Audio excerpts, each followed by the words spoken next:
Hay algo en lo que la oposición debería copiar al presidente, en cómo ser un buen opositor. Durante todo el tiempo que Andrés Manuel estuvo luchando contra Fox, Calderón o Peña Nieto, difícilmente les dejaba pasar una. Para ponerlo en lenguaje beisbolero, las bateaba todas. Hits, dobles, triples y varios jonrones. Los presidentes le picheaban y Andrés Manuel conectaba. Para poner de rodillas a la administración pasada le bastaron 2 escándalos, Ayotzinapa y la Casa Blanca. Ahora López Obrador es el picha. Es el que provee de escándalos para que la oposición pueda tomar el bat y lucirse. Pero no hay bateo. La pólvora está mojada. El negocio de la cancelación del aeropuerto de Texcoco se lo quedaron los amigos de Andy López Beltrán. Hubo 800,000 muertos en la pandemia y los análisis dijeron que 200,000 de esas muertes fueron culpa de las malas políticas del gobierno. En Segalmex se robaron 15,000 millones de pesos, dinero para dar de comer a los más pobres. El país se quedó sin medicinas. Es el sexenio de más asesinatos en la historia. El Instituto Nacional de Migración dejó morir a 40 migrantes en el incendio de Juárez porque les cerró la puerta. Pío y Martinazo López Obrador video grabados recibiendo sobres amarillos con dinero en efectivo. José Ramón López Beltrán viviendo en Houston, en la lujosa casa de un contratista de Pemex. Las 23 casas de Bartlett. Los viajes de lujo con cargo al erario del secretario de la Defensa. Los 27 vuelos familiares de Ana Gabriela Guevara mientras se niega apoyo a los deportistas. El instituto para devolverle al pueblo lo robado que le robaba al pueblo lo devuelto. El AIFA salió más caro que el aeropuerto cancelado en Texcoco. La refinería ya costó el triple. El Tren Maya, más del doble. Desapareció el Seguro Popular y dejó a 30 millones de mexicanos sin servicios de salud. Fracasó el INSABI, fracasó Gas Bienestar. El huachicol sigue en esplendor y ahora hasta se roban gas. El fraude millonario de los cajeros automáticos del Banco del Bienestar no instalaron ni el 10% y el responsable ahí anda impune como aspirante a gobernador. La rifa del avión que no se rifó y que luego se malbarató. La segunda del SAT y hermana del secretario de Gobernación, con su clan del sureste con millonarios contratos del gobierno de su esposo en el pobre estado de Chiapas. Los contratos de la prima Felipa Obrador con Pemex. El carrusel de cash donde el secretario particular del presidente se formaba varias veces en las sucursales bancarias para realizar depósitos y no reportarlos a Hacienda. El privilegiado trato con Redemcivir que se le dio al presidente cuando tuvo COVID, mientras al resto de mexicanos se les restringía. La línea 12 del metro donde descalificaron la investigación que ellos mismos habían contratado. La condecoración a Cienfuegos. La nueva verdad histórica de Ayotzinapa que es igual a la vieja. El aval al grupo terrorista Hamás. Son decenas. Con 2 de esos, López Obrador hubiera hecho milagros. Pero la oposición de hoy no mete carreras.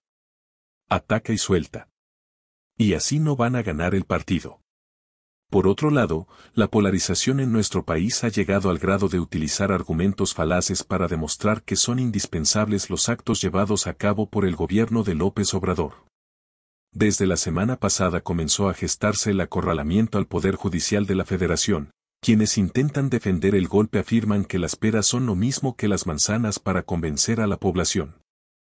Hace un año, al referirse a la eliminación de la prisión preventiva oficiosa por parte de la Suprema Corte, el presidente de México afirmaba que eso abriría la puerta a la impunidad, porque no se puede liberar a diestra y siniestra, y, además, hay delitos graves.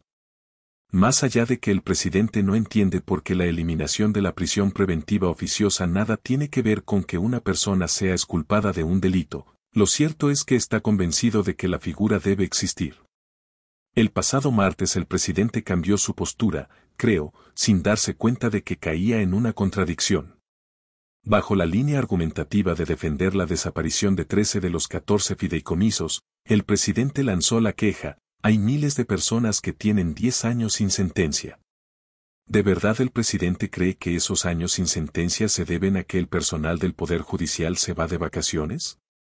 ¿No se da cuenta de que la razón es, precisamente, la existencia de la prisión preventiva oficiosa? Pero claro, El argumento puede ser utilizado a favor y en contra siempre y cuando sea para atacar al Poder Judicial. Al presidente no le importan las personas que llevan más de 10 años sin sentencia.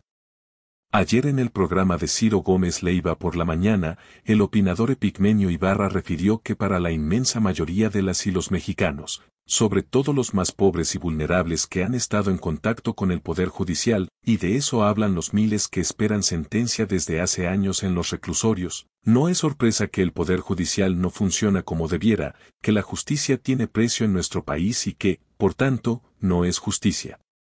Epigmenio tiene razón en algo, los más pobres y vulnerables son quienes están en prisión. La pregunta es, ¿acaso es culpa del Poder Judicial? Se les olvida un actor en la ecuación de la impunidad, la Fiscalía General de la República y las fiscalías estatales. Pero claro, como Alejandro Gertz Manero es compadre del presidente, no se le toca todo el presupuesto para la FGR. Olvidan casos como el de Alberta, Jacinta y Teresa. 3 mujeres indígenas que fueron acusadas de secuestrar a 6 policías de la extinta AFI. Gracias a las acusaciones y pruebas falsas presentadas por la Procuraduría General de la República habían sido sentenciadas en la primera instancia judicial prácticamente a morir en prisión. ¿Quién ordenó su liberación? Nada más y nada menos que la Suprema Corte de Justicia de la Nación. Como alguna vez dijo el gran Ricardo Rocha, un proceso en el que hubo que vencer esas 3 agravantes que miles de mexicanas como ellas enfrentan todos los días, el ser mujeres, el ser indígenas y el ser pobres. Parece que, para los defensores de la 4T, estos casos no resultan importantes para diagnosticar si el Poder Judicial funciona. El pasado martes se dio a conocer que 5 militares fueron sentenciados a 90 años de prisión por la ejecución arbitraria de Javier Francisco Arredondo Verdugo y Jorge Antonio Mercado Alonso, mejor conocidos como Jorge y Javier. Estudiantes del TEC de Monterrey asesinados por el ejército.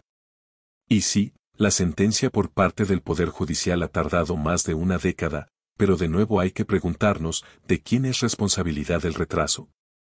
Primero, del ejército por intentar ocultar los hechos y, segundo, de la Fiscalía por el retraso injustificado. El Poder Judicial permanentemente enfrenta retos de mejora. Como en los otros 2 poderes de la Unión, hay personas que no trabajan o se corrompen. Que la Suprema Corte o los tribunales de menor rango no se ajusten a lo que dice el presidente no quiere decir que no trabajen. Hay un cambio evidente en la relación del Poder Judicial con el Ejecutivo después de la salida de Saldívar como presidente, pues él sí se ajustaba, Piña no. Ojalá que el diagnóstico deje de utilizar falacias sobre la impunidad y los más vulnerables. Ojalá que si tanto les importa que no haya personas en prisión, volteen a ver al ejército para exigirle cuentas, limpien las fiscalías y eliminen figuras violatorias de derechos humanos como el arraigo o la prisión preventiva oficiosa. La desaparición de los fideicomisos no tiene nada que ver con esto, sino con el enojo y autoritarismo del presidente. Con información de las columnas de Carlos Loret de Mola y Maite Azuela para El Universal.